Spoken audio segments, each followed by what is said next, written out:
Hi! Hello! Hello! Hi! Okay, dito ako kasi baka matakpan ako dyan. No? Maliwanag ba? Maliwanag ka Okay, sino hindi nakakilala sa akin? Taas ang kamay. Ako.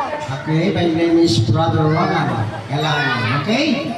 So, ako po ay nagpapasalamat sa Sandoval Women's Club sa pamumuno ng napakasipag pagsiksi ng Presidente ng Zimbabwe. At sa lahat po ng mga opisyalis na nandito ngayon. Merry Christmas po sa inyo. At napakasipag po ninyo may nandito. So, ang diwa ng kabasuhan. Anong ibig sabihin ng Christmas? Pasko? Anong ibig sabihin nun? Pagbibigayan at pagmamahalan. Tama ba? Oo. Pero parang pakiramdam ko tuwing December lang. Tuwing December lang ba yun? Yung pagmamahalan at pagbibigayan? Hindi. Ha? Ha? Oo, tama yun. Ang pagmamahalan. Lourdes! Ipadama natin sa ating mahal sa buhay. Mga kapitbahay.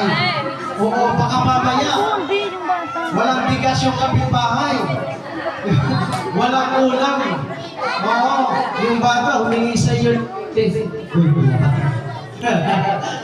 Hindi niyo mapagbigyan. So ang tunay na diwa ng kapasuhan ay pagbibigayan, pagmamahalan. Pero hindi dapat tuwing Pasko, tuwing December. Dapat araw-araw. Iba naman sa bawat mahal natin sa buhay. Tama ho ba? Okay, amen. Kaya ako po ay nagpapasalamat sa inyo lahat at ang ibihan ko, mi amigo Soto and buong VD at sila po ay bumabata sa inyo ng Merry Christmas po. Actually, pupunta ko dito yung mga panauhin natin, no? Sila ni Kagawad Doni, sila ni Konsi Simon Lugatuko, Konsi Boboy Agustin. Kaya lang po, sabay ang Christmas party ninyo at ang Christmas party ng Apo sa Pamilya. Kaya sila po ay nagpapot na sa inyong lahat.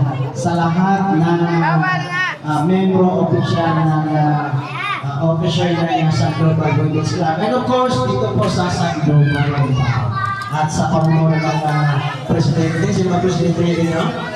Sa Sandoval Compound? Ronen Nieves. Si Pres Ronnie. Okay, Merry Christmas po. Maraming salamat sa inyo. God bless po sa inyo lahat.